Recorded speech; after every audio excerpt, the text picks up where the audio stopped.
अस्सलाम वालेकुम। I hope you people can hear me now. Sorry for being muted, वो गलती हुई थी। ये वाला क्वेश्चन है जो मैं शुरू कर रहा हूँ, जून 1242 का 4। आप लोग ये देखिएगा कि क्या ये क्वेश्चन रीड एंड राइट में है। अगर है तो मुझे भी इसका रेफरेंस दे दें।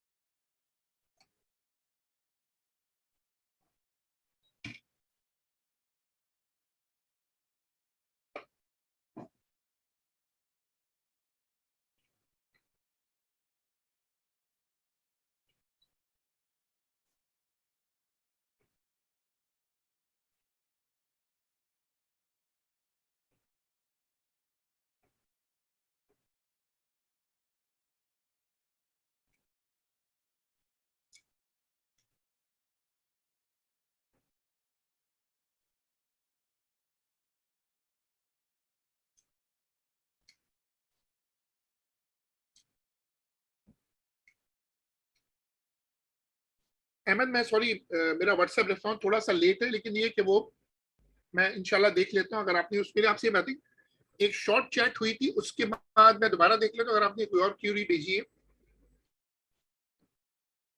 The variation with R of the potential energy is shown.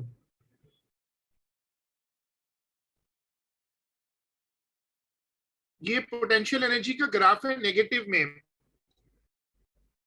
Use figure 4.2 to state and explain whether the mass is charged positive or negative. Electric potential energy जो है वो तो बहरहाल नेगेटिव आ रही है।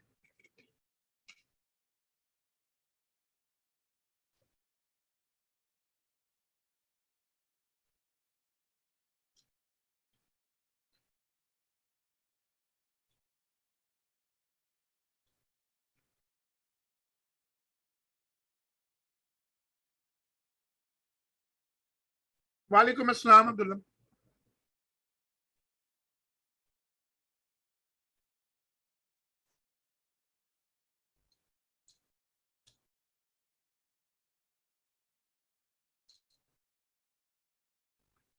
ये जून 12 है, 42 का 4 है।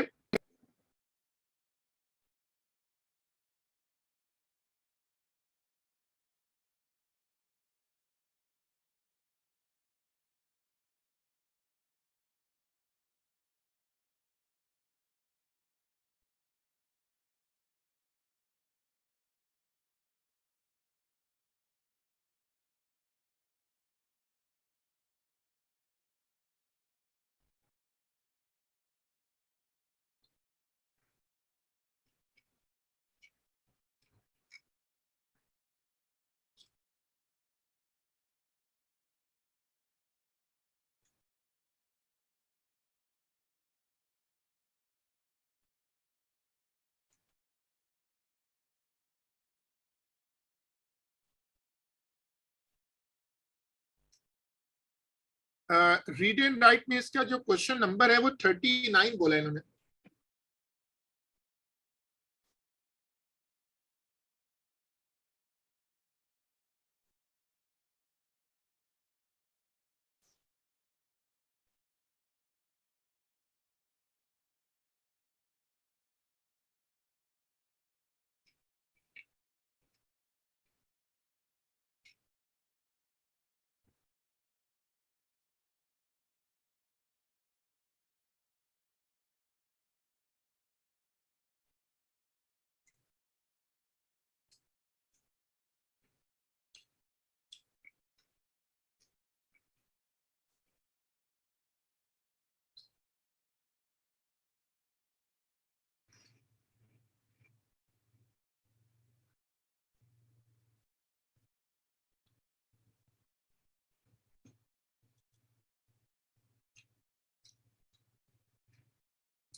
हाँ तो फिर कोई मसला नहीं, आप उसको रोक पेपर पे खोल लो, क्वेश्चन शुरू करें आप।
सॉरी, लाइन ड्रॉप हो गई थी, हम आप लोग क्वेश्चन कंटिन्यू करो।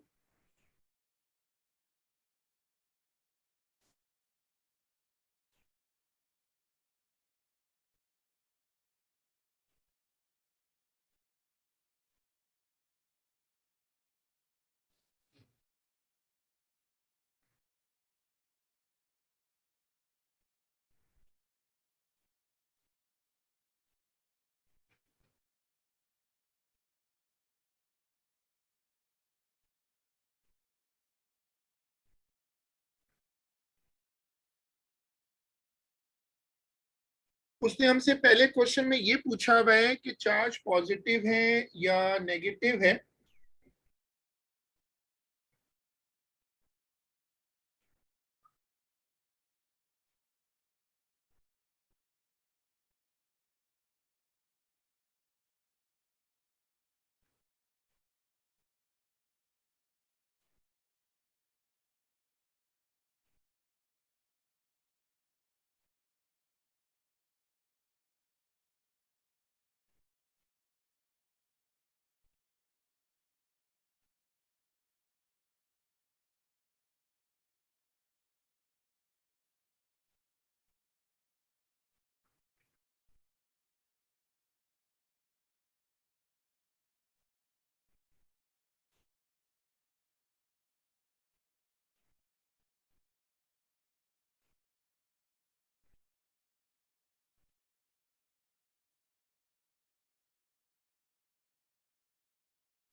हाँ ये टेक्निकल थोड़ा मसला आ रहा था, तो बस कुछ ना कुछ होता है, technology is itself a challenge. This prove to be the lowest scoring question on the paper. वो कह रहे हैं कि ये सबसे खराब पेपर में सबसे खराब हुआ था क्वेश्चन, क्वेश्चन नंबर 4 जो अभी हमने शुरू किया है। और वो कहते हैं there was a widespread misunderstanding of the negative excess of potential energy.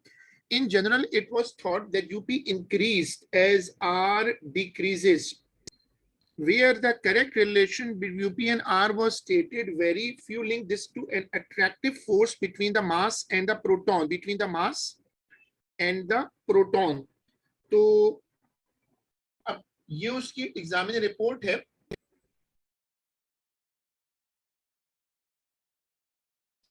अब देखो, अ चार्ज पॉइंट मास, हमने पूरा क्वेश्चन तो पढ़ लिया था।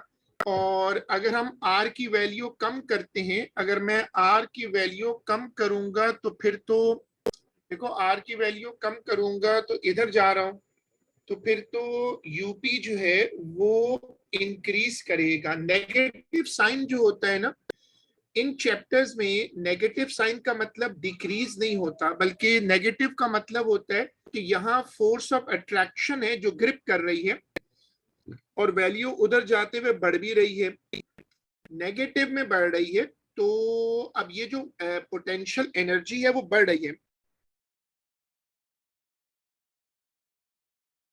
इसमें ठीक है, जैसे सदूस ने भी कहा है, तो यही इसका आंसर बन जाएगा।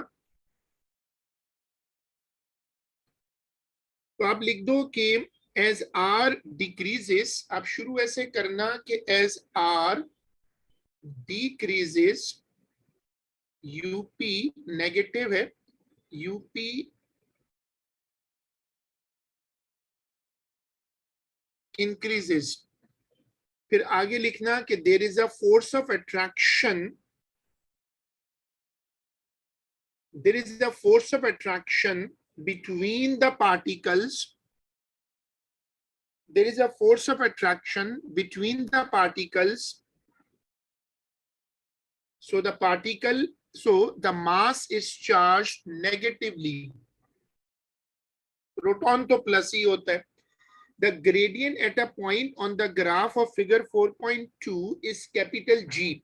Show that the electric field strength at this point to the charge mass is given by this expression. तो अब ये जो लॉजिक है इसको देखना पड़ेगा कि वो कह रहा है EQ is equal to G, graph के वाई एक्सिस पे पोटेंशियल एनर्जी है और एक्स एक्सिस पे रेडियस है। तो वैसे अगर तुम करो ना, तो ग्रेडियंट जो है वो पोटेंशियल एनर्जी अपॉन आर होगा। हाँ, सब्स्टिट्यूशन कर दो। फिर यूपी का फॉर्मूला क्या होता है, माइनस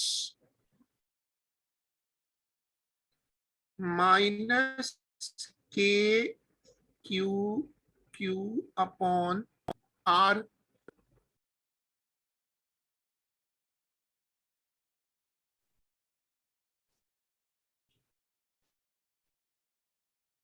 नीचे एक और आर है,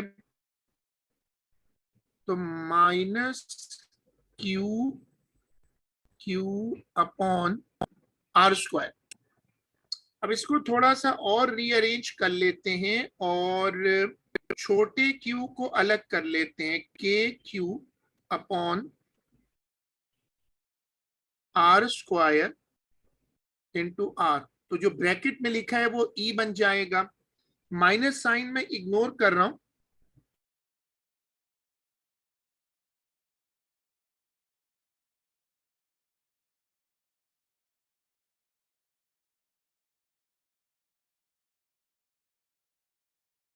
नहीं नहीं, ये कौन सा मैथ है यार, अहमद, ऐसे थोड़ी होता है। देखो, अगर 1/2 हो तो क्या 2 कट जाएगा? ये तो ऐसा नहीं होता, वो तो दोनों दोनों डिनोमिनेटर होने चाहिए ना। सही है। Use the expression in A part 2, आगे चला। वो सदुस वही पुराना रीजन है, क्योंकि A2 में नेगेटिव साइन इंक्रीज डिक्रीज का नहीं होता। अब अगर मैं एग्जामिनर की बात पे जाऊं और ऊपर वाले ग्राफ पे कहीं भी टेंजेंट बनाऊं तो उसका ग्रेडियंट ऐसे आएगा। तो इससे मुझे पता है कि असल में ग्रेडियंट के पास भी नेगेटिव होगा, क्योंकि वो नेगेटिव एरिया में बना हुआ है, तो वो नेगेटिव नेगेटिव कट जाएगा, इसलिए मैंने उसको इग्नोर कर दिया। Use the expression in A part 2 and figure 4.2 to determine the electric field strength at a distance of 4 centimetre. तो अब तुम जाके जरा ग्राफ का तुम लोग कोशिश करके मुझे ग्रेडियंट निकाल दो। 4 सेंटीमीटर पे जाके टेंजेंट बनाओ, 4 सेंटीमीटर पे जाके टेंजेंट बनाओ।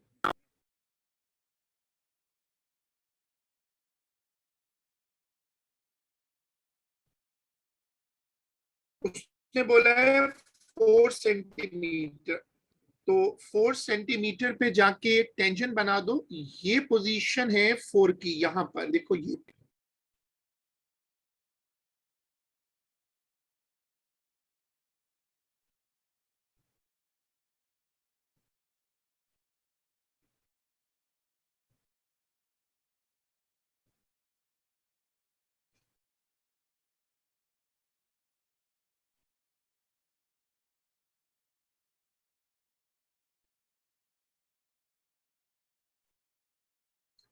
ग्रेडियंट आ रहे 4 × 10⁻⁻24, सही है।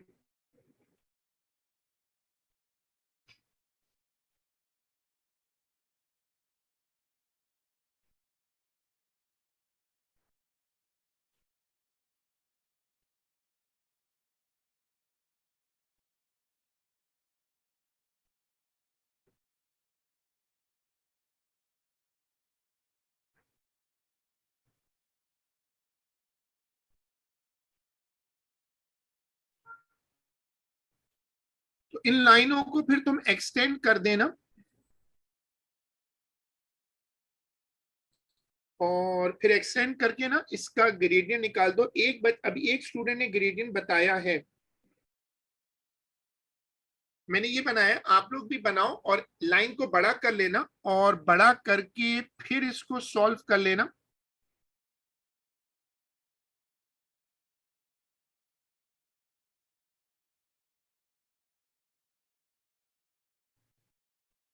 इस तरह का ग्रेडियंट बन रहा है।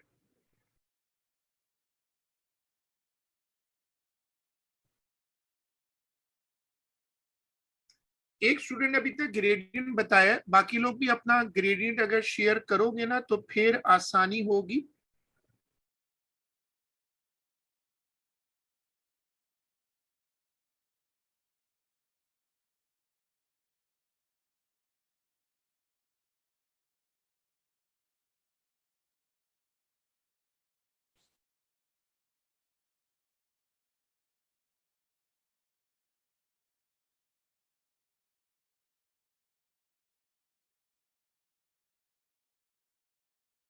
-3.6 या 3.7 10⁻⁻26, ये ऑलरेडी पावर में है।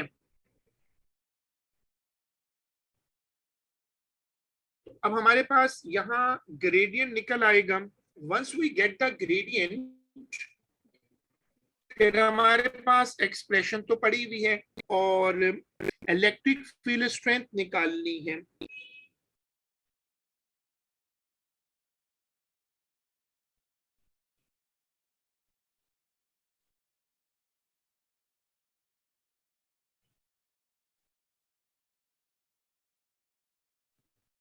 अब ये बताओ कि तुम लोग यहां आ जाओ, तो ग्रेडियंट तो है मेरे पास,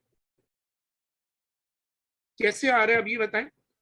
कि इलेक्ट्रिक फील्ड स्ट्रेंथ निकालनी है, तो हमारे पास क्यू, छोटे क्यू की वैल्यू है क्या?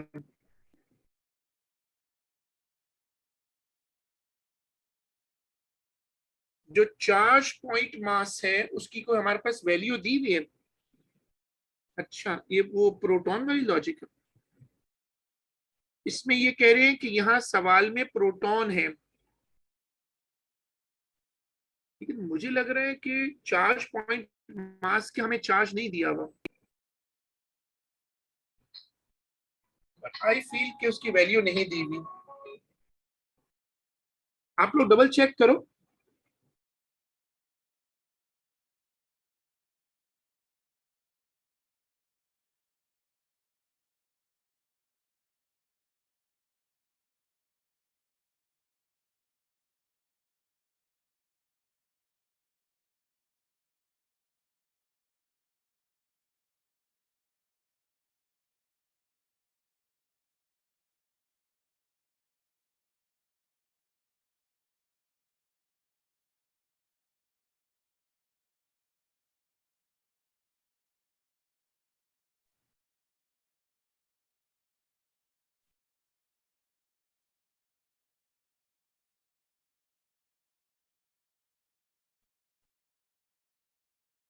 देख लो, मुझे तो नहीं, मुझे तो लग रहा है कि वो जो पॉइंट मास है, अगर वो पॉइंट मास का तो चार्ज हमें नहीं दिया, वो प्रोटॉन का चार्ज तो फिक्स है, लेकिन ये जो यहाँ आकर देखें तो प्रोटॉन तो है, उसका चार्ज तो फिक्स है, इसका जो चार्ज है, इसका चार्ज कहीं दिया है क्या?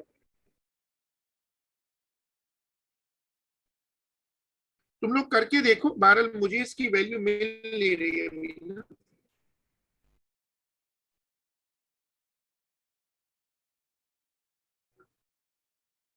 तो तुम लोग अगर समझते हो तो ट्राई करो। G is equal to E Q है, तो ग्रेडियंट तो तुम्हारे पास है, ग्रेडियंट निकल आया, ठीक है, वो फाइन, लेकिन Q की वैल्यू का मसला है।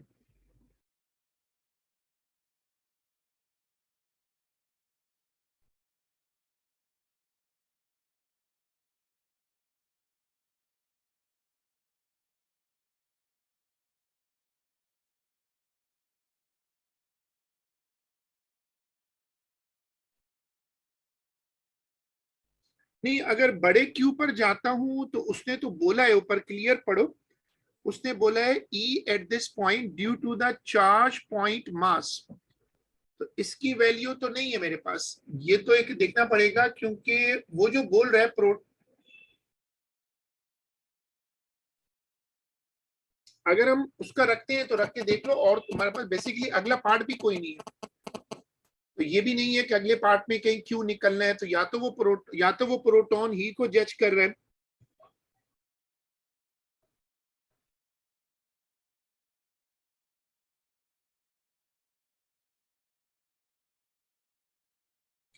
नहीं, दोनों चार्ज हैं सदुस, खाली प्रोटॉन नहीं है, प्रोटॉन तो चार्ज होता है। आप लोग करके देखो, आंसर कंपेयर कर लो।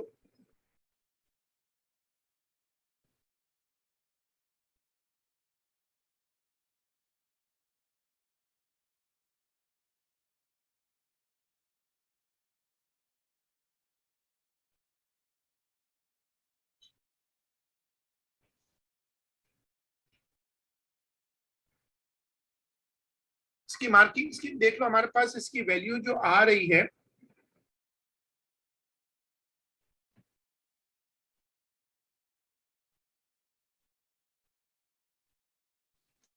बहरहाल फिर इस डिस्कशन को अभी क्लोज कर लेते हैं, क्योंकि मैं भी इसको देख लूंगा कि सवाल में जो कुछ लोग, क्योंकि और कोई ऑप्शन वैसे है भी नहीं, क्योंकि उसने ऊपर तो पॉइंट लिखा हुआ तो बड़ा साफ है, due to the charge point mass, वरना यहाँ प्रोटॉन लिखता ना फिर।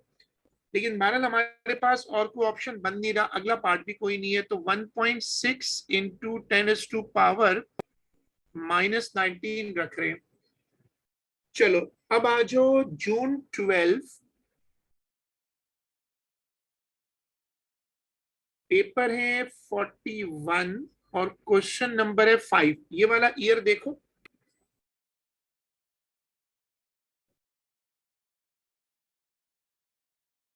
रीड एंड राइट में ये क्वेश्चन नंबर है 40। सही है, good. Define electric field strength, it is the force per unit, force per unit positive charge. Good. It is the force per unit positive charge.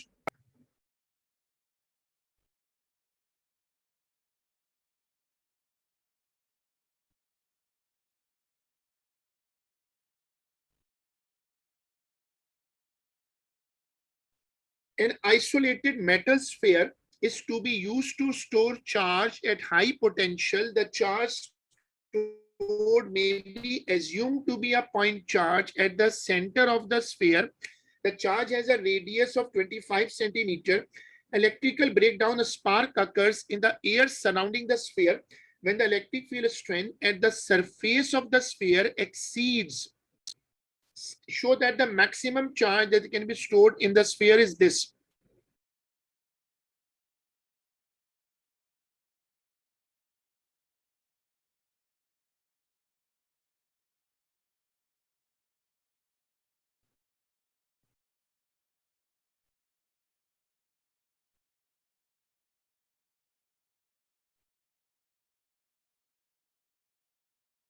अब इसमें फॉर्मूला सजेस्ट करो, के Q upon R square, अगर उस पे जाते हैं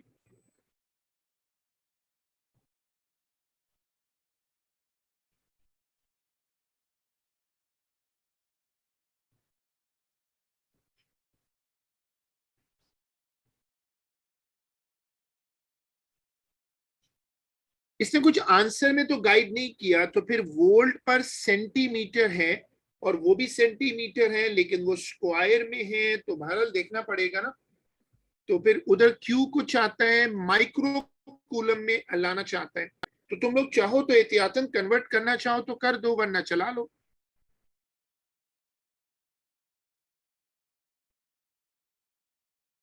हमें क्यू को सब्जेक्ट बनाना होगा और यूनिट कन्वर्जन करनी होगी।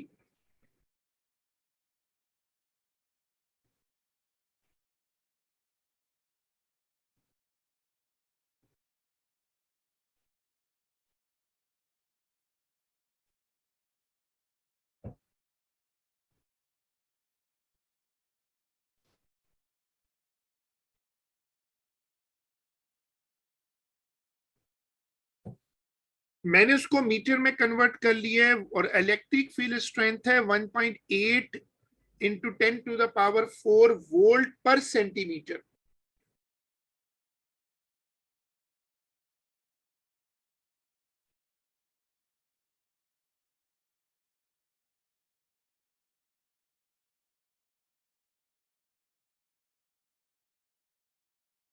हाँ, ये तो के है ना इस चैप्टर में के की फिक्स वैल्यू है ना, ये उसी की वही वैल्यू है। ये इस चैप्टर में के की फिक्स वैल्यू है।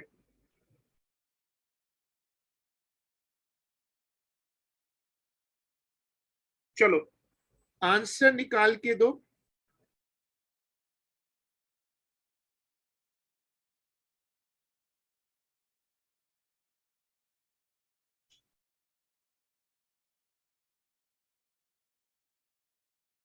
शो करना है। Calculate the potential of the sphere for this maximum charge. Charge तुम्हारे पास आ गया, के की वैल्यू रखो और आर की वैल्यू रखकर सॉल्व कर दो।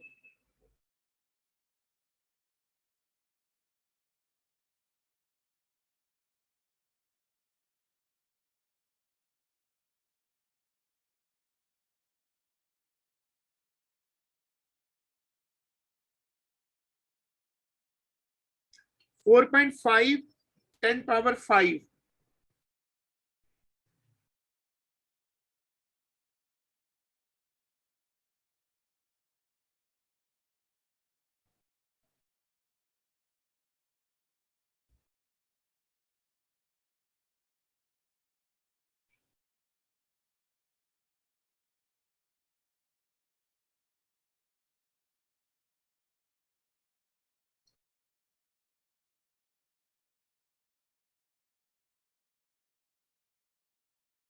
मिलिकन ऑयल ड्रॉपलेट एक्सपेरिमेंट हमारे कोर्स में नहीं है।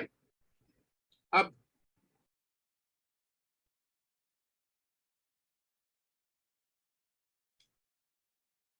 ये है नवंबर 2012, पेपर है 43, क्वेश्चन नंबर 3। अस्सलाम वालेकुम सर, आपको मेरी आवाज आ रही है? आ रही है बट नहीं सुननी है, माइक बंद कर दो फौरन। ये ओके टाइम सर। टाइम है बेटा आने का, आधी आधी क्लास गुजर चुकी है। सर मैं नमाज वगैरह पढ़ रही थी, लेकिन कोई बात नहीं। नमाज नहीं, नमाज कौन सी टोपी है बेटा, बंद करो। मगरिब की अजान तो 6 बजे हो जाती है, तुम उसके बाद कौन सी नमाज। अभी तो ईशा हुई भी नहीं है, तो बाकी लोग भी नमाज पढ़ते हैं। खैर एनीवे अभी टोपी पहनने का टाइम सर नहीं है। मैं ना पूरा दिन नमाज ही पढ़ती रहती हूँ और कुछ करती नहीं हूँ, बस पूरा दिन नमाज पढ़ती रहती हूँ, 9 नमाजें पूरी करती हूँ। चलो अच्छी बात है, अल्लाह ताला उसका असर भी आए। State what is meant by a line of force in a gravitational field. ये सवाल कॉन्सेप्शनल है, नवंबर 1243 का 3। सर वो पाथ होता है ना जिसमें चार्ज मूव करता है। हम्म, लाइन ऑफ फोर्स तो पाथ होता है ना जिसको चार्ज फॉलो करता है। जिसको चार्ज जो है वो फॉलो करता है।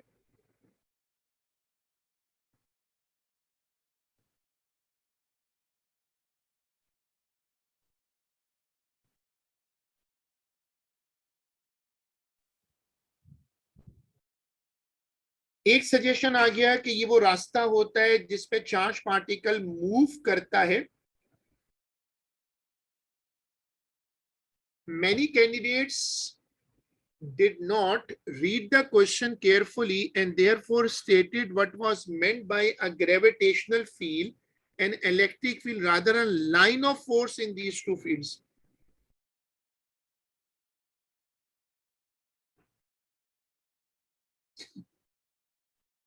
इनको खुद भी आंसर नहीं पता, ये जो मैग्नी स्कीम वाले हैं ना, इनको नहीं पता. हाँ, लेकिन बहरहाल उसमें भी यहाँ चैट के ऊपर भी लोगों के कुछ ऑब्जेक्शंस हैं, वो तुम पढ़ लेना.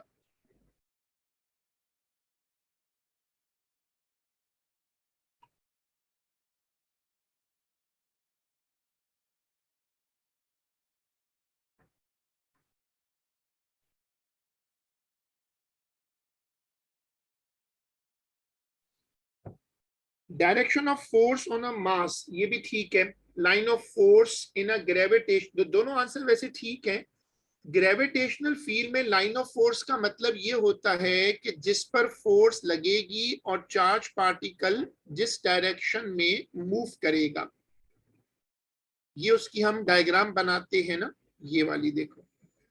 तो लाइन ऑफ फोर्स ये बताती है कि फोर्स की डायरेक्शन क्या है, और अगर फोर्स लगेगी तो चार्ज पार्टिकल उसी डायरेक्शन में जाएगा. मास पार्टिकल जो है, यहां मास का जिक्र कर दो, पहले वाले में जिक्र करो कि अ पार्टिकल, और इसमें जिक्र कर दो, इसमें जिक्र करो कि चार्ज पार्टिकल. बस ये फर्क होगा.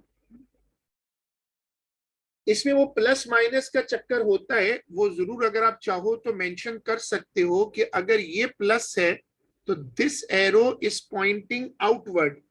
तो पॉइंटिंग आउटवर्ड वाली जो कहानी है वो तुम ला सकते हो. A charged metal sphere is isolated in space. State one similarity, one difference between the gravitational force and electric force around the. Sir मैं बताऊं, अब प्लीज प्लीज प्लीज क्या प्लीज हो? प्लीज, मैं बताऊं प्लीज प्लीज. आप बताएं.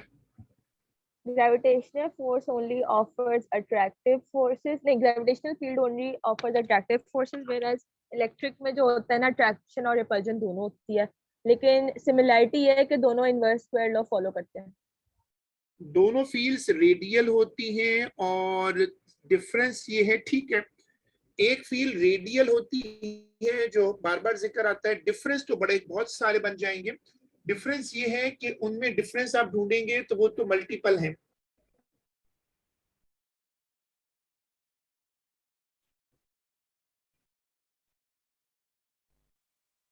सर आप मुझे मिस तो नहीं कर रहे? कॉलेज की छुट्टी हो गई 2 दिन.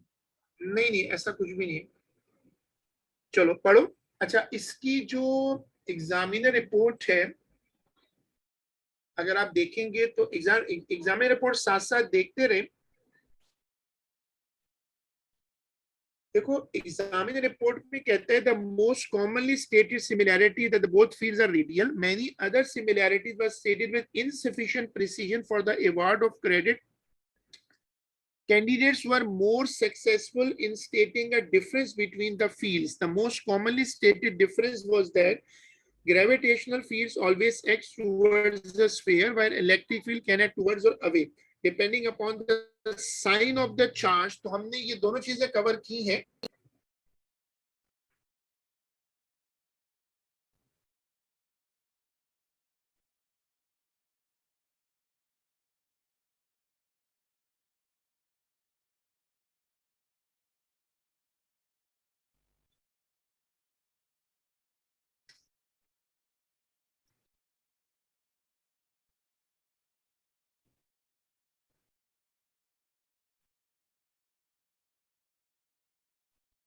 C part, two horizontal metal plates are separated by a distance of 1.8 centimeter in a vacuum. A PD of 270 volt is maintained between the plates. A proton is in the space between the plate. Why, when predicting the motion of the proton between the plates, the gravitational field is not considered? तो इसका जवाब मैंने class में 2-3 मरतबा समझाया था कि एक तो ये कभी मत लिखिएगा कि प्रोटॉन बहुत छोटा सा पार्टिकल है बेचारा, नहीं, ये कॉन्सेप्ट गलत है। मास का अमाउंट मैटर नहीं करता, ग्रेविटी सब पे सेम लगती है। यानी एक मोबाइल फोन छोटा हो बड़ा हो, आप उसको वाईफाई में रखें तो उसको मिलने वाले सिग्नल सेम है।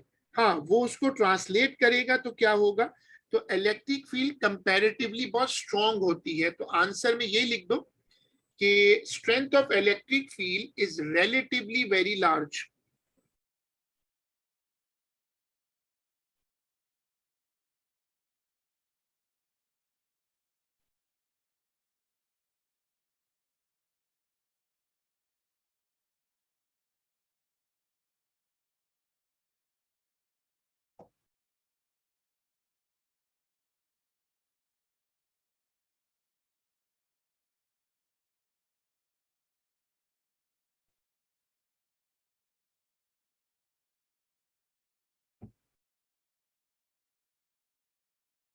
चलो अब निकालो जून 13 41 का सर 4। इसके बोलो। ऊपर वाले जो है ये 4 मार्क्स के, तो इसमें हमें वो वर्किंग भी दिखानी है, वो कैसे करेंगे? हाँ लेकिन मेरे पास, आप सही कह रही, लेकिन मेरे पास कोई एरर आ रहा है जिसकी वजह से मैं इसको कंट्रोल नहीं हो रहा इसका जूम। लेकिन आप सही कह रही हो, क्योंकि वरना 4 मार्क क्यों देता। आप लोग इसको ट्राई करो, ये बात सही कह रही है। सर मैंने इसको किया है, लेकिन मैंने ना इलेक्ट्रिक फील्ड ढूंढ लिया था, और उधर एग्जामिनर रिपोर्ट में कहा ये गलत है, इलेक्ट्रिक फील्ड नहीं ढूंढना, फोर्स ढूंढना है। तो हाँ तो आप ये ठीक है, कर आप सकते हैं? इलेक्ट्रिक फोर्स वो उससे ढूंढ लो, क्या नाम है, ग्रेविट सॉरी कूलम्स लॉ से ढूंढ लो। तो सर फील्ड ढूंढने में क्या गलत था? नहीं, मेरे ख्याल में तो फील्ड में गलती नहीं होनी चाहिए, क्योंकि इलेक्ट्रिक फील्ड स्ट्रेंथ आपने ढूंढी होगी ना। तो जी। इलेक्ट्रिक फील्ड स्ट्रेंथ, लेकिन वो चूंकि बात फोर्स की कर रहे हैं, उसने दोनों प्लेटों के बीच में चार्ज पार्टिकल को हैंग किया है, इसलिए मुझे लग रहा है कि वो यही केस है। Okay sir. ट्राई करें। मुझे थोड़ा सा प्रॉब्लम आ रहा है कि सिस्टम हैंग हो रहा है। आप लोग अगला जो पार्ट है वो शुरू करें।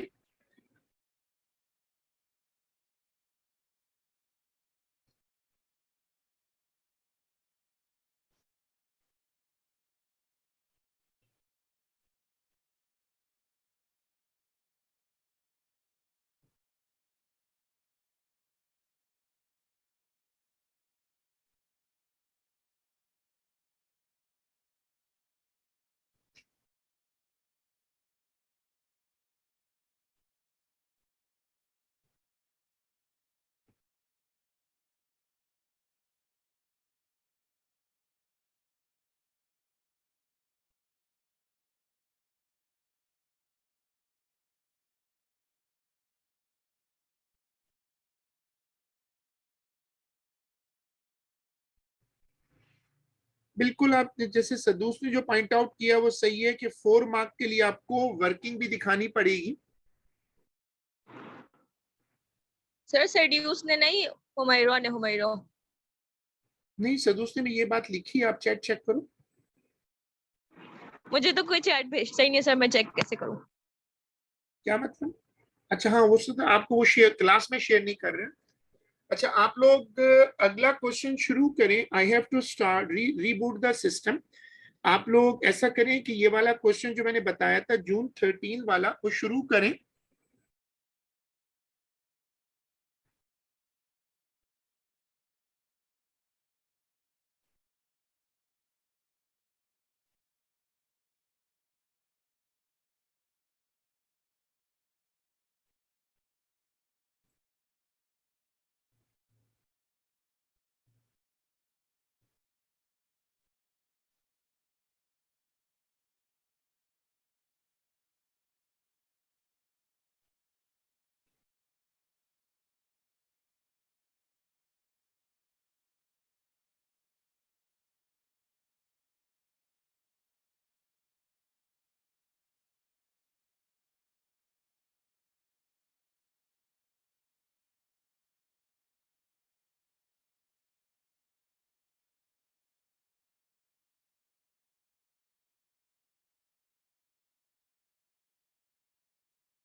हेलो सर, आप वापस आ गए? हाँ आ गए।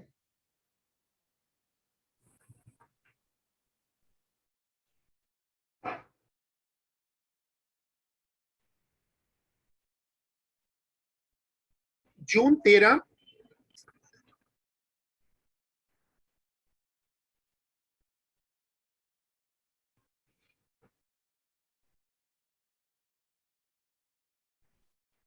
Define electric potential at a point. मशहूर डेफिनेशन है, कोई बता दे या सुना दे, और ये भी बता दे कि रीड एंड राइट में ये कौन सा क्वेश्चन नंबर है।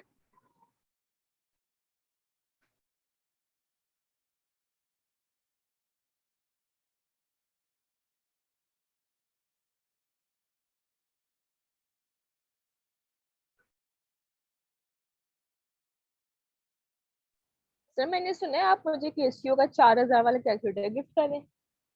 सॉरी, आवाज बहुत कट रही है, क्या कह रही हैं? सोच समझ के मैंने बोलिएगा। सुना है मैंने सुना है आप मुझे ना केसीओ का 4,000 वाला कैलकुलेटर गिफ्ट कर रहे हैं। नहीं बेटा, मेरा इतना भी दिमाग का अल्ट्रासाउंड कराऊंगा इससे पहले। द वर्क मुझे डन खबर बाय मिली है सर। पॉजिटिव चार्ज, पुप्पो चुप कर जाए, लोगों का असेसमेंट है। आपने तो जो फ्यूचर सेट किया है उसमें तो इतनी पढ़ाई की जरूरत नहीं लगती मुझे। Bring it from infinity to that point. लेकिन वो शुरू में वो भी बोलो ना, electric potential at a point, यहां से डेफिनेशन शुरू करो ना। A charged particle is accelerated from rest in a vacuum through a potential difference V. Show that the final speed of the particle is given by this expression, specific charge. तो अब ये कैसे करना है बताओ। स्क्वायर का मतलब तो लग रहा है काइनेटिक एनर्जी इन्वॉल्व है। जो मैंने एएस का वर्जन करवाया था उसमें मैंने इस तरह की डेरिवेशंस करवाई थी। Delta W is equal to delta ek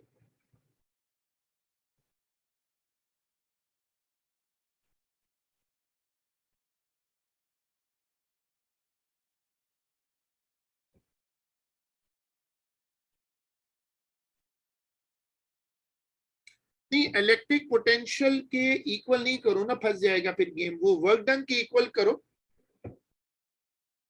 मास भी लेकर आना है ना।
सर आपने असेसमेंट आसान बनाया है ना, प्लीज बोले yes.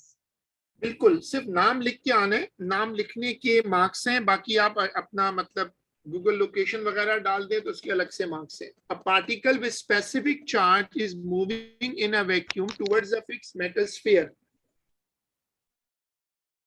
The initial speed of the particle is this much, but when it is a long distance from the sphere is positively charged and has a potential of 470।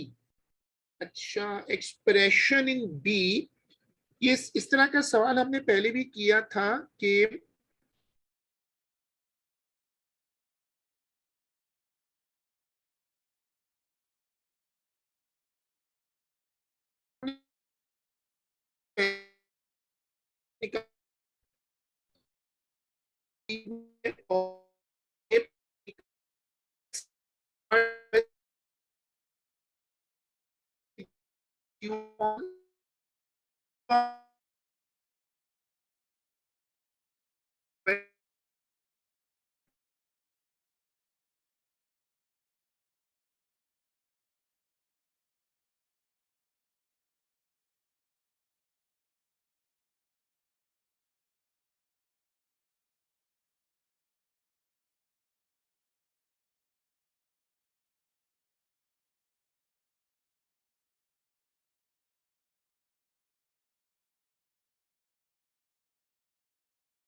Value plug in करो और तुम्हारा जो answer आएगा उसको फिर इस answer से compare करना।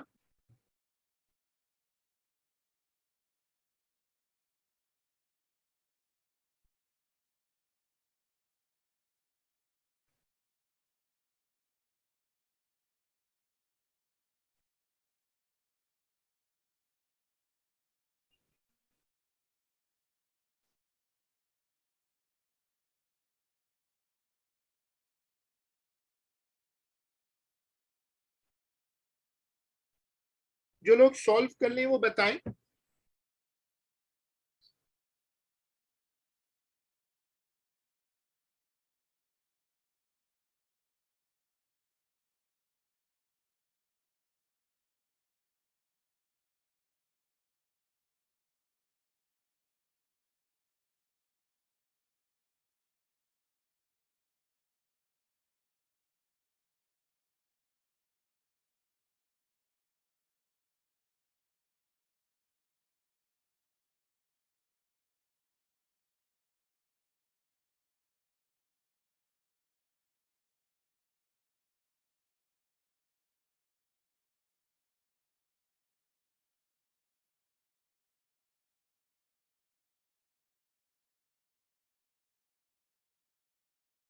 यार बता दो कि हमारी वेलोसिटी इससे ज्यादा आ रही है, इससे कम आ रही है?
नहीं, मास तो नहीं रखना, आपको मैंने बताया तो था अभी, ज्यादा आ रही है।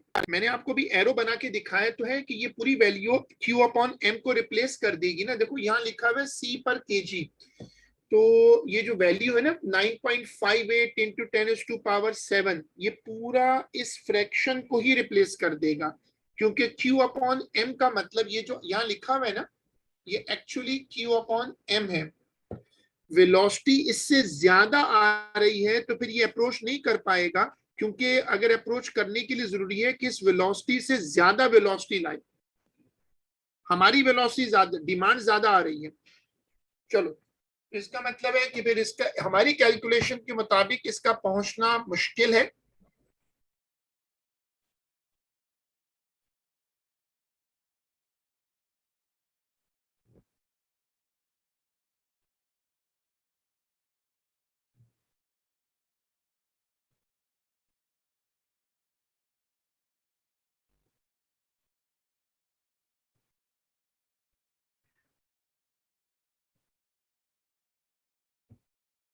तो फिर V की डिमांड ज्यादा है तो फिर इसका पहुंचना मुश्किल है। तो हम फिर इसको यहीं तक रख लेते हैं।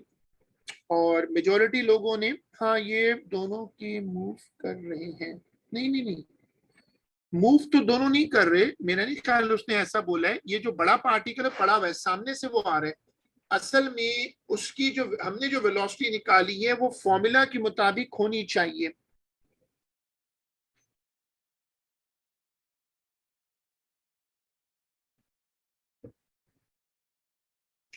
ठीक है, फिर आज का काम यहीं तक है, and we will continue it इंशाल्लाह इन द नेक्स्ट क्लास। अल्लाह हाफिज।